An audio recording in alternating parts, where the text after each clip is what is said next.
बाबा, आप जैसे टकटकी लगाकर देख रहे हो, मेरे लल्ला को दृष्टि लग जाएगी। जिसकी दृष्टि उतारने वाली ऐसी मैया हो, उसे किसी की दृष्टि कैसे लग सकती है भला?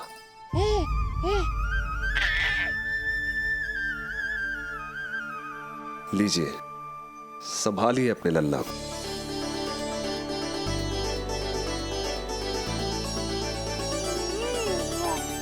क्षमा करना बाबा, आपको बहुत कष्ट हो। क्षमा का कोई कारण नहीं है।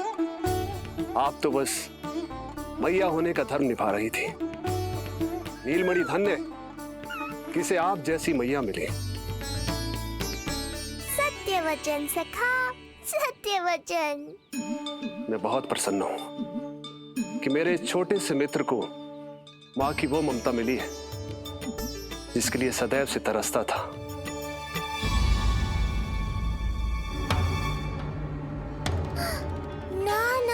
सखा, क्या कर रहे हो? भेद खोलने के पीछे क्यों पड़े हो आप?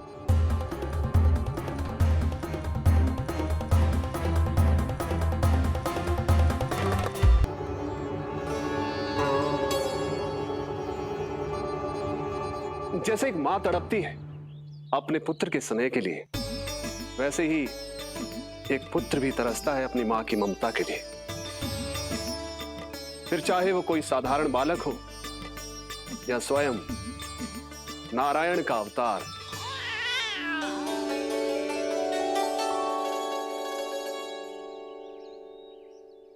बाबा, आप कितनी अच्छी बात कह रहे हो। हृदय प्रसन्न होगा। आपके लिए कछु लाऊं? बस दर्शन मिल जाए तो लौटते समय यशोदा मैया के हाथ का माखन अवश्य ले आइएगा मेरे लिए। बस आपके शुभ हाथों से बने माखन की मटकी दे दीजिए मैया। मेरा सारा संसार उसी में समा जाएगा। अवश्य, अभी लाई। लो जी, अभी।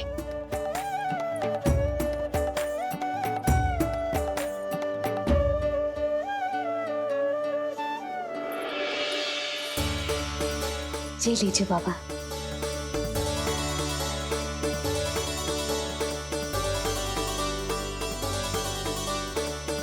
आप सब प्रसन्न रहें, स्वस्थ रहें, दीर्घायु हो, यशस्वी हो। आपके घर पर धन धान्य, सुख समृद्धि, ऐश्वर्य और वैभव ऐसे बरसे जैसे सावन के मेघ।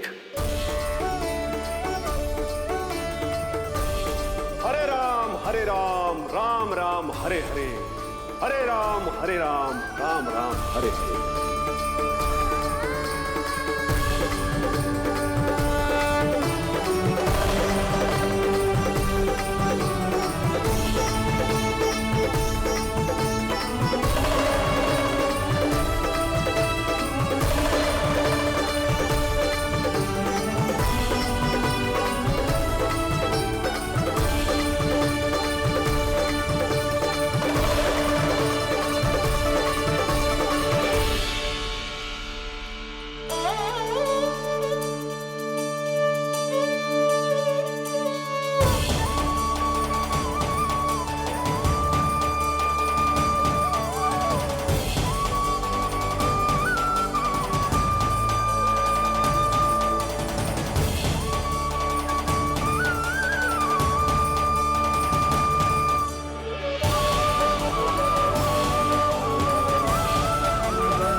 देखो बाबा, जो दे रही हूं उसे आप स्वीकार करो। मेरा लल्ला अभी बहुत नन्हा है, आपकी जब वेशभूषा से भयभीत हो जाएगा। पर मैया, मैं तो आपके लल्ला को आशीर्वाद देने आया हूं। यादव कुल के सभी बच्चों को मैं दूध पिलाती हूँ ताकि उनको मेरे समान दीर्घायु और उत्तम स्वास्थ्य का वरदान मिल पाए। कुछ दिन पूर्व भी एक स्त्री आई थी, आशीर्वाद देने। राक्षसी निकली वो। और जब आप अनोखी वेशभूषा में आए हो, राम जाने आप कौन हो। ना, अब मैं अपने लल्ला को और संकट में ना डाल सकती। महाविशैले शेषनाग की शैया पर विश्राम करने वाले, महाघातक सर्पों को एक सांस में निकलने वाले, गरुड़ की सवारी करने वाले, पूरे संसार की रक्षा करने वाले पर कैसा संकट मैया। क्या कर रहे हो सखा? मेरा भेद मत खोलो। किसकी चर्चा कर रहे हो आप? श्री नारायण की, श्री नारायण की।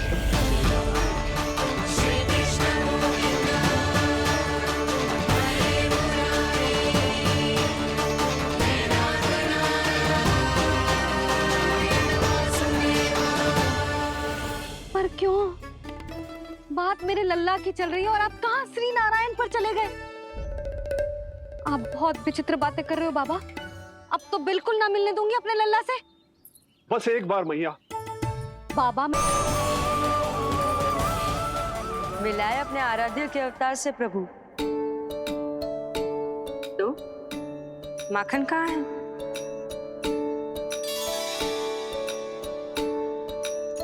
अपने सखा को मिलकर मैं इतना उत्साहित था कि कब सब खा गया पता ही नहीं चला।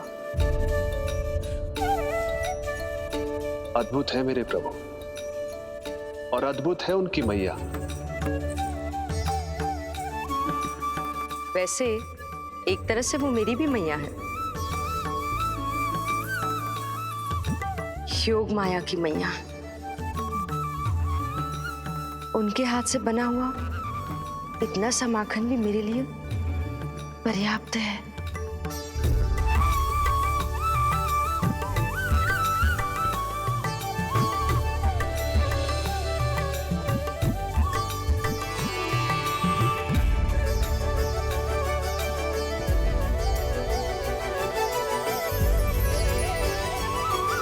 जैसी मैया वैसी ही उनकी पुत्री, उतनी ही भावुक, उतनी ही शक्तिशाली। तभी तो जो समस्त संसार के रक्षक हैं वो उनकी रक्षा करती है।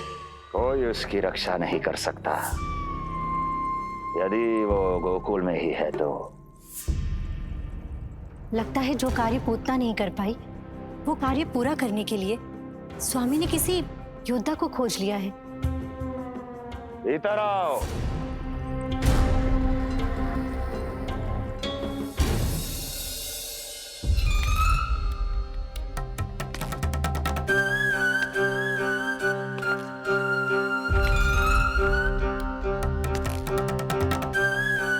इनकी बुद्धि इतनी तीव्र है जो कठिन से कठिन पहेली को भी अद्भुत सूक्ष्मता से अध्ययन करके सुलझा दे।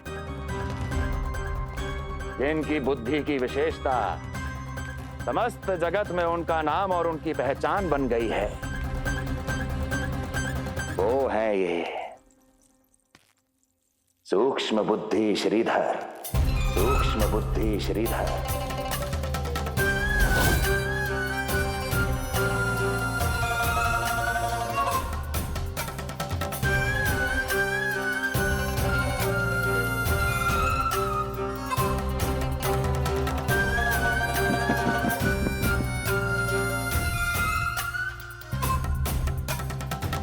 महाराज कंस को सूक्ष्म बुद्धि श्रीधर का सादर प्रणाम।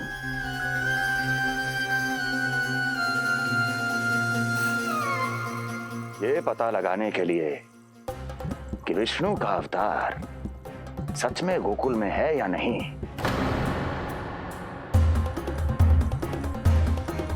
मैं इन्हें गोकुल भेज रहा हूं।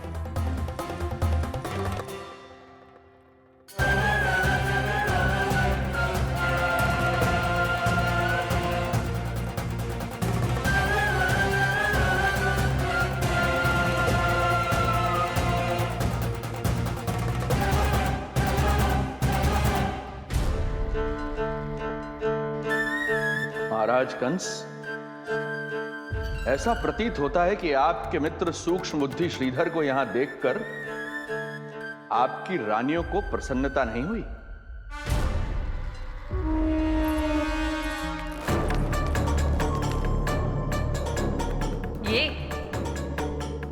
ये करेंगे आपके शत्रु का सामना।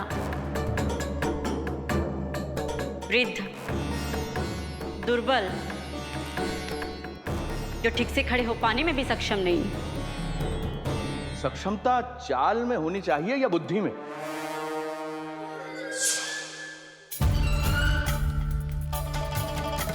अपने पति के मित्र का अपमान अपने ही पति के समक्ष, इसका अर्थ यह है कि आप अपने पति के निर्णय का सम्मान नहीं करती हैं। और इसका यह भी अर्थ है कि आप अपने पति का ही सम्मान नहीं करती।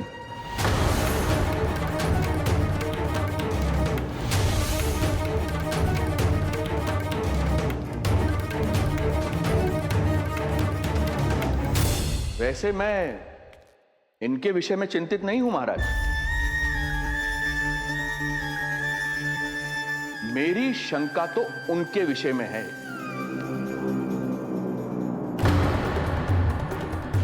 उनमें कुछ तो विचित्र है, रहस्यमयी है। आपकी दूसरी रानी।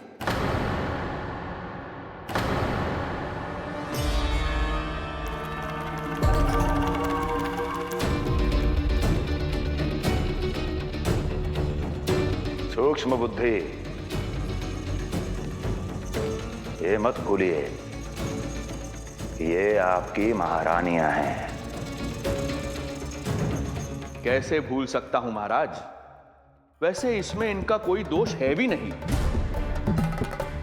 दोष तो है इस बुझे हुए दीपदंड का। इसके बुझे होने के कारण ही यहां चारों ओर अंधकार है, और इसी अंधकार के कारण इन्हें मेरा सत्य ठीक से दिखाई नहीं दिया। अन्यथा श्रीधर के गुण को ये अवश्य पहचान लेती, है ना महारानी?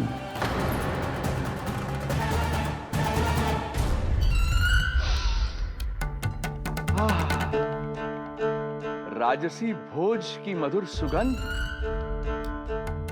आपके लिए विशेष पकवान बनवाया है श्रीधर।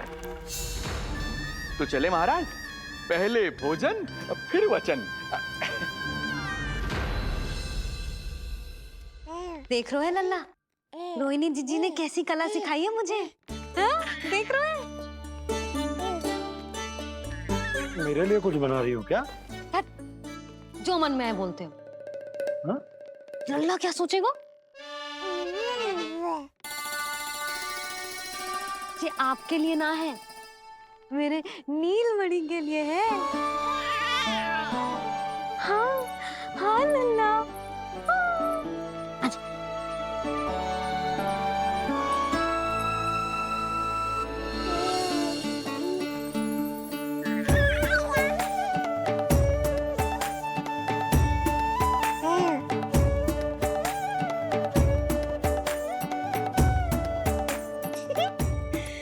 अब लल्ला सदैव मेरे साथ रहेगा। जो देखो, अब मैं घर के कार्य भी कर पाऊंगी और इसकी उपेक्षा भी ना होगी, है ना लल्ला? अद्भुत मैया, ये हुई ना बात।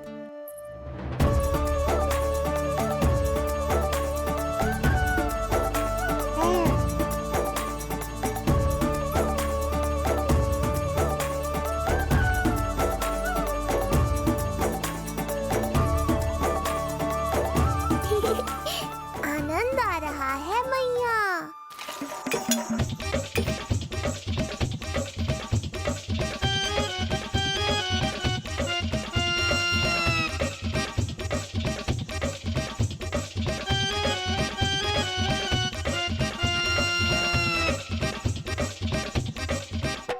सूक्ष्म बुद्धि को भोजन अति प्रिय है।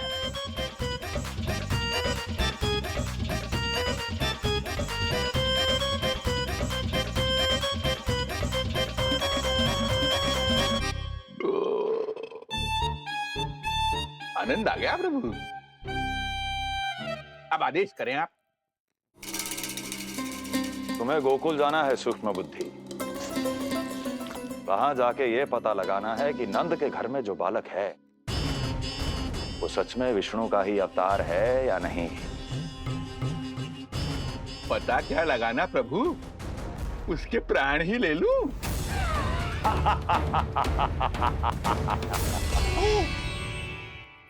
यशोदा, यशोदा, बस करो, लल्ला को चक्कर आ जाएंगे।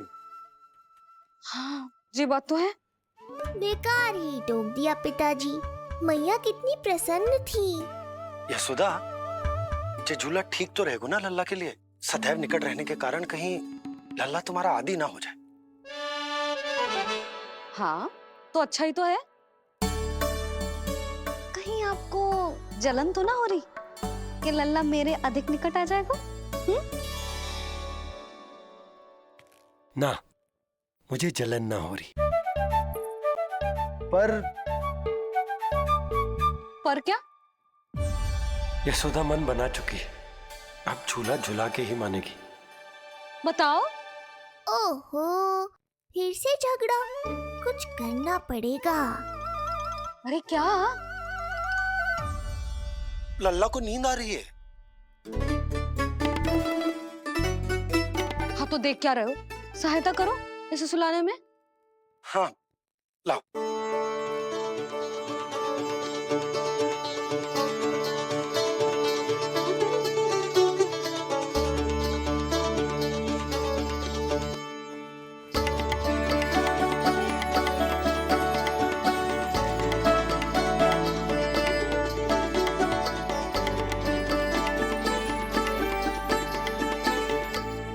तूने हमारा जीवन बदल दियो है लल्ला। बस अब प्रतिदिन ऐसे ही बीते तेरे साथ, हंसते मुस्कुराते आनंद से।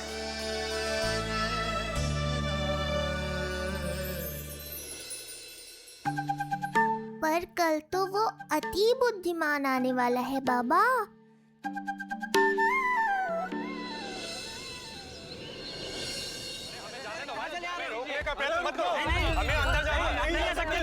हमें जाने दीजिए ना, हमें जाने दीजिए।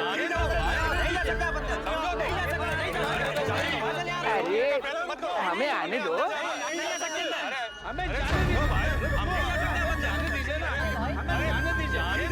नंदलाल के दर्शन ही तो करने आए भाई, स्थान दो। भाई हम लोग यहाँ नंदलाल के केवल दर्शन ही तो करने आए, क्यों भाई हो? हम दर्शन भीतर जाने दो, अरे जाने दो हमें। अरे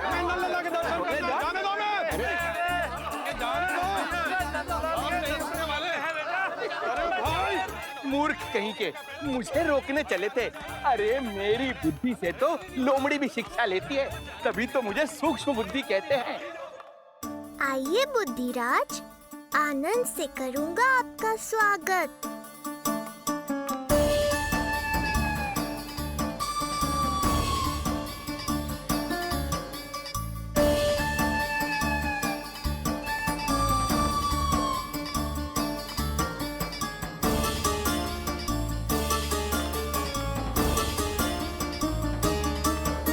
ये रहा घर, अंततः पहुंच ही गए। अरे मूर्खो, मार क्यों रोक रहे हो? हट जाओ वरना भस्म कर दूंगा तुम्हें। तनिक ठहरिए महाराज, बिना पूछे मुंह उठा अंदर चले आ रहे हैं। हमें रोक रहे हो? अरे जानते भी हो कौन है हम? ना, नहीं जानते। और जानने की आवश्यकता भी क्या है?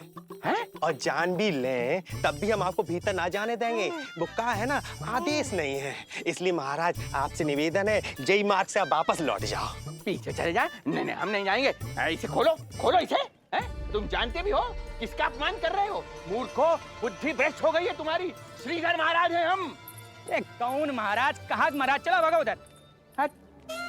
अच्छा, कौन महाराज? कहाँ के महाराज? अब तो तुम्हारी रानी यशोदा बताएंगी कि हम जो हैं परम पूज्य पुजारी, जिनके जिनके जिनकी आराधना उनके पिता श्री भारुगिरी, उनकी माताजी पद्मावती जी करती हैं, उन श्रीधर महाराज का घोर अपमान किया है तुम दोनों ने। घोर अपमान। यशोदा, तुम जानती हो ना? ना, किंतु लग तो है जे मेरे माँ बाबा को जानते हैं। मेरे मायके की ओर से आए हैं जे श्रीधर महाराज। अरे मेरी भोली मैया, ढोंगी महाराज है ये, असुर है। जो भी हो, जाओ चलो। अरे किंतु, अरे बोलने दो इन्हें। बेटी यशोदा, हम श्रीधर महाराज आपके माता पिता के करीबी परिचित हैं हम। हम तो तुम्हारे पुत्र के दर्शन करने आए थे, और हाँ, ये अखंड पूजा का प्रसाद भी देना था। कई पखवाड़ों से मैं ये पूजा कर रहा था तुम्हारे पुत्र के स्वस्थ जन्म के लिए। ये प्रसाद मुझे दे दीजिए। नहीं, यही प्रसाद दे दिया तो ये यहीं से भेज देगा मुझे। बुद्धि लगाओ सूक्ष्म बुद्धि, इससे पूर्व की खेल बिगड़ जाए। शीघ्र ही कोई उपाय निकालो। अरे आप काहे कष्ट कर रहे हैं श्रीमान, हम आते आप।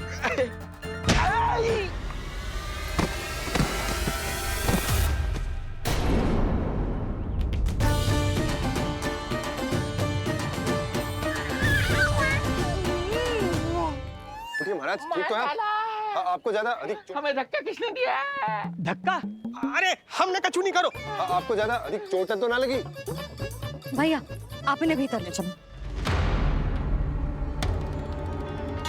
सुधा मर गए। जो आज्ञा तुम गोकुल वासियों को भी ना दी थी, वो इन्हें दे रही हो? ये बात तो है, ऐसे कैसे आने दो उन्हें? मर गया। इन्हें चोट लगी है, सहायता तो करनी चाहिए। भीतर आने दो ना। सुधा, कल वो जोगी बाबा को तो भीतर आने दिया था ना। अब ये भोले भाले बूढ़े बाबा मेरे मायके की ओर से आए हैं, तो बड़ी समस्या हो रही है आपको। कोई बात नहीं बिटिया, समस्या है तो हम फिर कभी आ जाएगा। रुक जाओ बाबा, जब तक आपका स्वास्थ्य ठीक ना हो जाता है कहीं ना जा रहे हो आप। भीतर आ जाइए। जाओ वैद्य जी को लेके आओ, उन्हें कहो शीघ्रता करें। हाँ? जाओ जाओ जाओ। आओ बाबा। भगवान तुम्हारा भला करे बिटिया। बुलवाना इन्हें। तू प्रभु। हे प्रभु। मर गया। भैया, जैसे वैद्य जी ने औषधि दे देते हैं, आप इनके लिए बैलगाड़ी मंगवा लीजिए। लगता है एक बार फिर से अपनी सूक्ष्म बुद्धि का प्रयोग करना पड़ेगा मुझे। फिर नया ढोंग करेंगे ढोंगी महाराज। मुझे तो कोई चोट ना दिखाई दे रही है।